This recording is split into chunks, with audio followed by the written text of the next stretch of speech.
Welcome to this series exploring innovation, progress and achievement using a technocentric paradigm by Ash Stuart. You may want to also read Ash's original Substack article for the best experience, including footnotes and other details. Episode 45. Dominating the skies, cementing your glory. The making of a masterpiece, the rebirthing of engineering. So last time we discussed what might appear to be largely a theoretical point, linear perspective, promising to give you a sort of live demo. So here we are, demo time. I also withheld the name of the guy who essentially invented linear perspective. So this article is about him as well. Finally, as part of this, I will also extend the promise or case I made in the earlier episode 24. Let's take the whole thing in perspective. Introducing Filippo di Ser Brunellesco di Lippo Lapi, or Brunelleschi, a goldsmith, sculptor, designer, and architect. For starters, for as I intend to demonstrate, the first modern engineer as well. Apologies, our fictional characters, Steve, Brian, Brenda, Iris, Bruno the dog, and Iris the cat are out on holiday. I'd wanted to have a fictional story about them building something for Bruno the dog using the principles of perspective, call it Brunelleschi.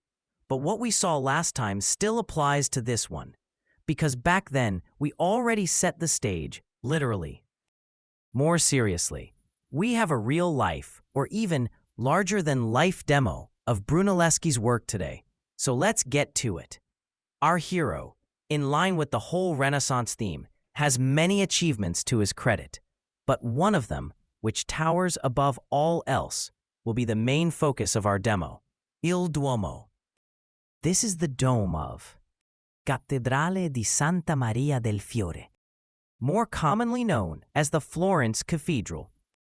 Let's first pause to take stock of what Brunelleschi inherited, the sheer scale of the problem, the challenges, before we get to how he confronted them. Romani ite domum. It's not that the Italians of the 1300 to 1400s hadn't seen large domes. There were indeed examples from ancient Rome, especially the Pantheon and the Colosseum, but much of the knowledge of Greco-Roman architecture had been lost. The construction of all of the mentioned cathedral except the dome had already been completed, with there being a crisis as to the construction of the dome component itself, for both technical and political reasons. In essence, the drum on which the dome had to be built was sitting there, gaping, vacant, looking into the sky. Oddly, at 55 meters or 180 feet, the base of the drum was an octagonal one rather than circular. In other words, the drum was not a cylinder, and thus the dome couldn't be round either. Beyond these technical considerations, the city-state had prohibited the use of external buttresses, but common feature in prior architecture, for the ideological reason of building something pure or beautiful, as opposed the Gothic style, which used the buttresses. Dear baking company, we'd like a wedding cake for 500 people, but no using eggs or flour. Finally, there was no wood in all of Tuscany to set up a scaffolding to allow for the construction of the dome itself. Given the material constraints offered by these factors of sheer size, non-circular base, prohibition of buttress, and lack of scaffolding, it was clear, and had been demonstrated previously, that completing the cathedral construction, that is, building the dome, was impossible. How could Florentine pride, vying to be the pioneers of the Renaissance, allow for such an impossible state of affairs? A cathedral without a dome, sitting there, did I say, gaping vacant, looking into the sky. Shut doors, stepping stones. Brunelleschi had his own personal set of problems too. In the atmosphere of fierce competition, he had embarrassingly lost out to a rival of his.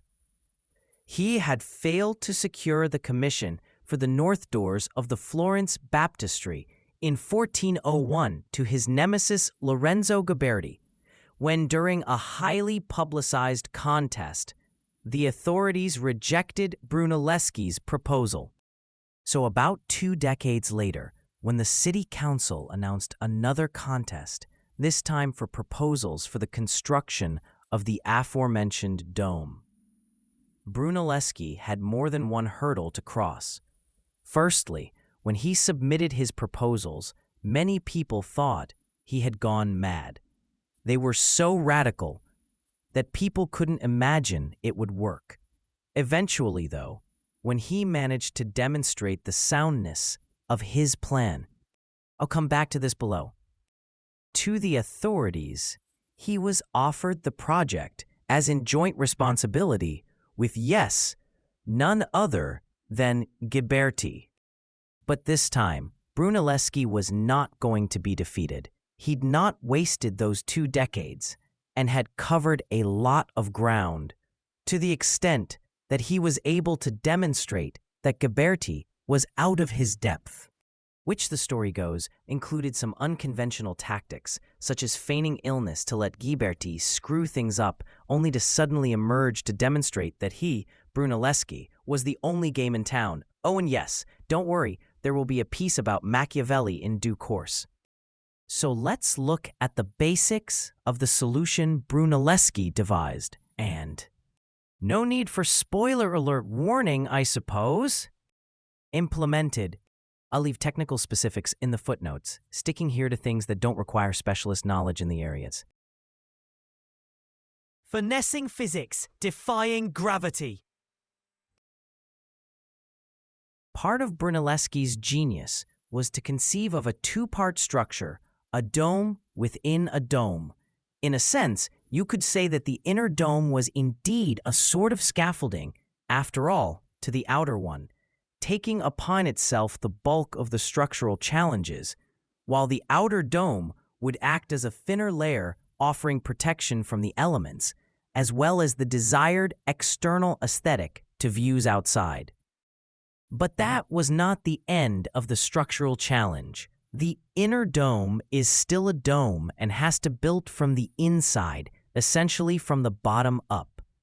How do you lay bricks on top the base of that octagonal drum and ensure they don't cave in even before the mortar sets?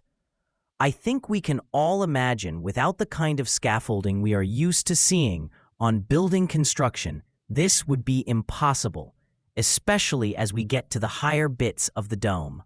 Would you want to be one of the workers putting up those bricks, unsure they will all topple on your head and leave you dead?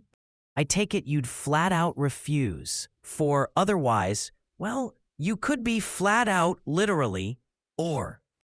Brunelleschi's solution to this was to apply a pattern of vertical bricks in combination with the horizontal bricks, a sort of what we'd call herringbone pattern, such that, to put it very simply, the horizontal and vertical forces balanced each other in a such of interlocking way.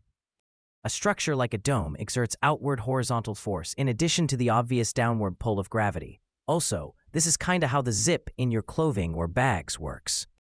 And then there was the question of raising the material all the way up. The existing setup was an ox-driven hoist, raised and lowered for load and reload. To swap directions, the oxen had to be untethered, made to turn in the other direction and start their circular walk all over again. Think of bicycle pedaling forward and backward.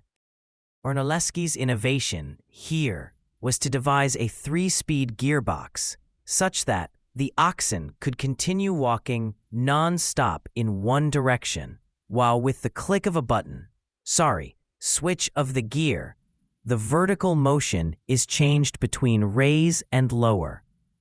Again, Imagine you could, with the switch of your bicycle gear, automatically reverse direction without stopping pedaling in the same way always. Oh, and I'm sure the oxen were appreciative too. There are a few other technical innovations also noteworthy, so I'll leave them in the footnotes. All this in the spheres of material science, civil, and mechanical engineering might in itself be very impressive. But there's a lot more that comes out of this. Bricks and bones. The construction of the dome was also a massive logistical undertaking. The completed dome is estimated to weigh between 25,000 and 29,000 tons, built utilizing over 4 million bricks, spanning at about 60 workers per day, a 16-year construction period. This meant managing the sourcing of all that material. Remember, this is long before Jeff Bezos and Amazon next-day delivery. And then ensuring they're made available to the workers doing the actual bricklaying. Apart from managing all these, that is, wearing the hat of a project manager, supply chain manager, and many more roles, Brunelleschi made sure of the operational efficiencies and human needs during the construction process itself. He would have food and wine sent to the workers already perched on top, so as to both ensure they were fed properly, but also that they didn't have to tire by climbing up and down repeatedly. Sort of like, I hear you say, a Florentine version of the British scheme, considerate constructors with Chianti. Another factor I'd highlight is worker safety. In all of those 16 years, there were only 8 serious injuries and 1 fatality. Would you apply for a job that says, needed bricklayers to lay brick on top of your head? The 3-speed gearbox mentioned was centuries ahead of its time, in essence being part of the industrial age. But when did we achieve similar or superior standards of worker safety, even as the industrial era advanced? But the crux of the matter is none of what we saw above. It relates to what I covered in the previous episode and even the one before.